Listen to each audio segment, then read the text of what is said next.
And in a world exclusive, Australia's Channel 7 will air a never-before-seen look at Meghan Markle this Sunday, featuring an extraordinary message from her family, including Thomas Markle, her dad, who I'm glad to report is re-finding his voice. So have a look at the bombshell trailer, which has just been released. Thomas Markle is speaking out again, claiming he's revealing the truth about his daughter, Meghan Markle.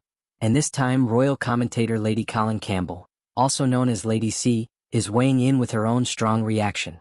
So what exactly is being said?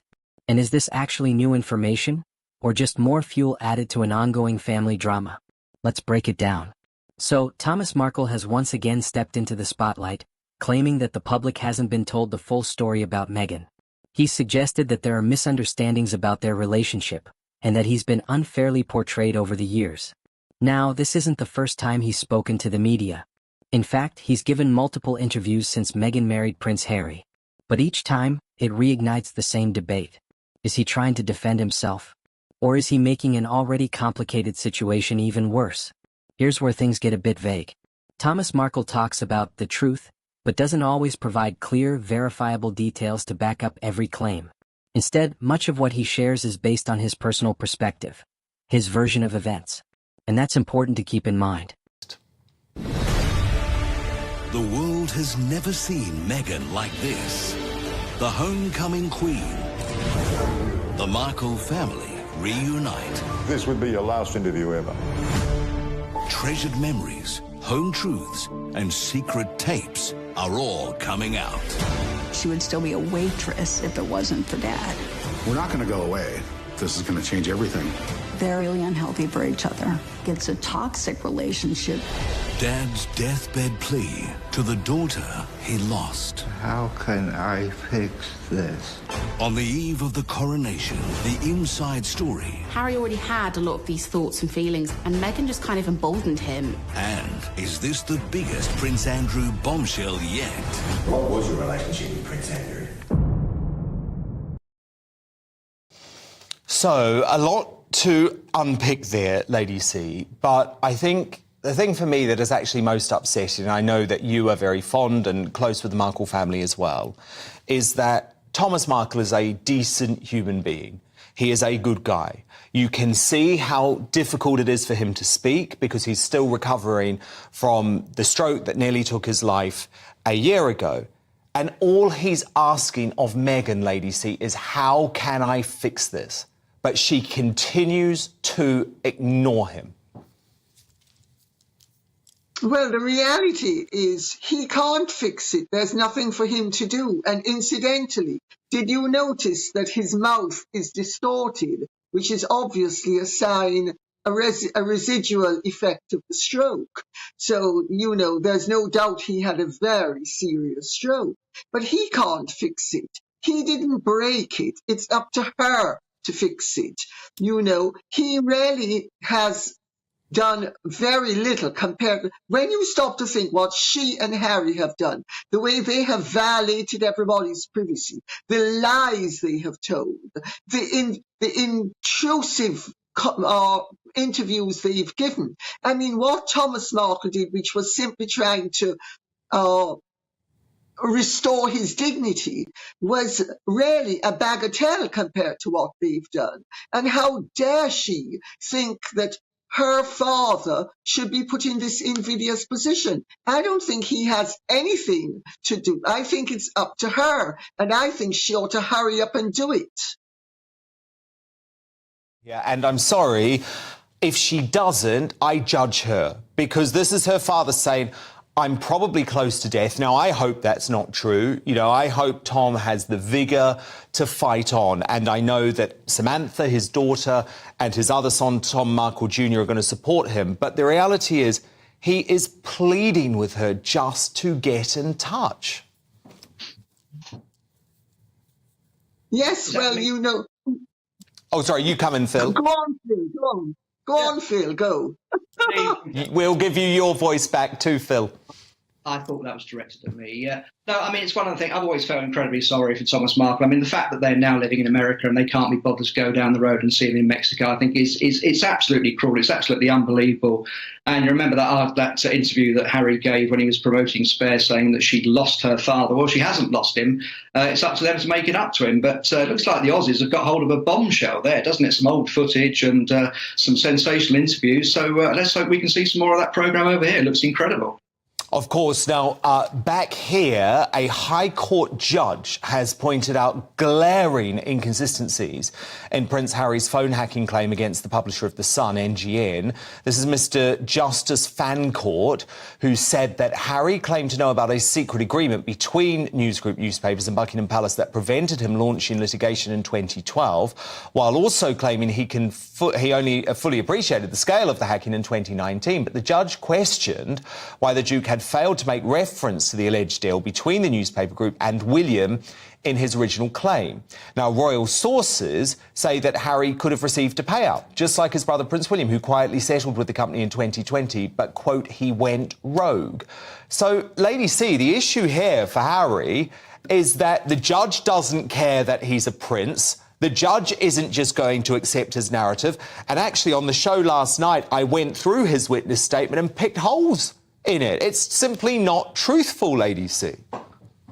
Well, the judge has made it absolutely clear that he has problems with the facts as Harry has presented them, and that they are wild. The present witness statement is completely at variance with his particulars of claim. And basically, that means that Harry is an unreliable witness. Because when it comes to family disputes, especially ones playing out in public, you're rarely getting the full picture from just one side. So while his comments are definitely attention-grabbing, they're also subjective. Now enter Lady C. She's known for having very direct and often controversial opinions about the royal family. In response to Thomas Markle's latest remarks, she essentially reinforces the idea that there's more going on behind the scenes than the public knows. She suggests that Meghan's public image and private relationships may not fully align. But again, this is commentary. It's interpretation layered on top of someone else's claims. So while it adds to the narrative, it doesn't necessarily confirm anything. If this all feels familiar, it's because it is. We've seen this pattern before. A new interview drops.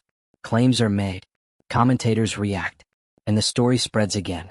Meanwhile, Meghan and Harry have largely kept their distance from Thomas Markle in recent years. That you can't rely on anything he says. A rather more perfunctory would say, the judge is saying very elegantly, he thinks Harry is lying, that he has come up with a new version of the facts to really gouge out the eyes of News Group newspapers, because his old version of the facts is not going to wash. And I mean, it's as big a condemnation from a judge as I've ever heard about a potential claimant's evidence. Yeah, and Phil, the extraordinary thing about this witness statement is he's not just going for the newspapers, he's going for his own family. Yet again, he's going for Charles, he's going for Camilla, he's going for William just 9 days before the coronation. I know, it's extraordinary, isn't it? I mean, we all know he likes rewriting history, but I mean, when you think about it, before Meghan came along, he and William were so close. I just don't believe that William wouldn't have discussed phone hacking with him. He wouldn't have discussed with him the tactics to deal with it, and indeed Charles and the Queen. So I think he's just making it up as he goes along, really. And what fascinates me is he's got these 3 cases now, hasn't he, against the Sun, the Mail and the Mirror. What happens if he loses them? Is he going to give up with all this legal nonsense and carry on with it and just keep mounting up the costs? Or is he going to finally sort of take one step back and say, look, there's really nothing to be gained by this? It's quite sad to watch, As it's almost self-destructive. It's a deranged mission now. It's a deranged mission. But look, can we cross to LA? Because Harry and Meghan were spotted on a romantic date at a Lakers basketball game this week. I'm going to say romantic like that, because, of course, they were caught on kiss cam, Lady C, where it appears that Meghan pulled away from Harry. But instead of this actually being an intimate night together, Lady C, apparently, this was actually a group of lackeys and employees surrounding them, including their lawyer, PR executive, and a load of Archewell staff. So, Lady C, this whole thing looks staged to me. Am I being unfair? Oh, of course you're not being unfair, Dan. It's obviously been staged. It was staged to knock out Louis's birthday and to muscle in on the coronation. It's also giving the message that the separation rumours are not true, but they might be true because she can't even allow him to kiss her. You know, the problem with Meghan and Harry is there's so many subtexts with their narratives. They just throw things out the way people throw sand in everybody's face. And I actually think that if you examine what they've done, it cost about $20,000 to have their employees, who are employees supposedly of a charity.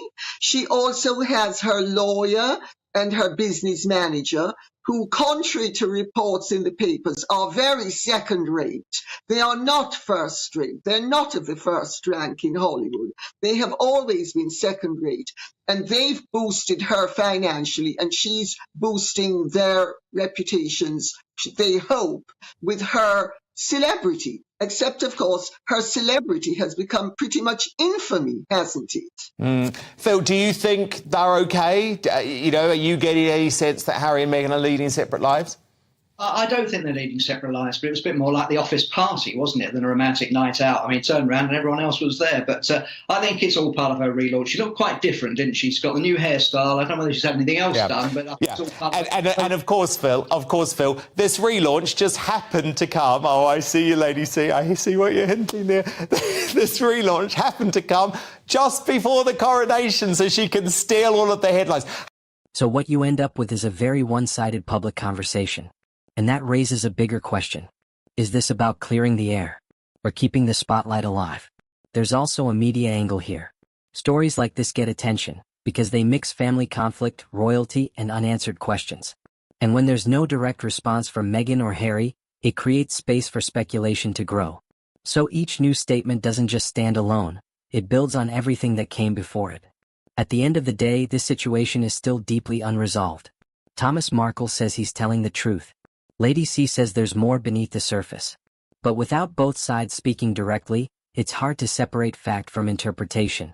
So the question is, are we getting closer to the truth? Or just hearing different versions of the same story? Let me know what you think in the comments, and I'll see you in the next video.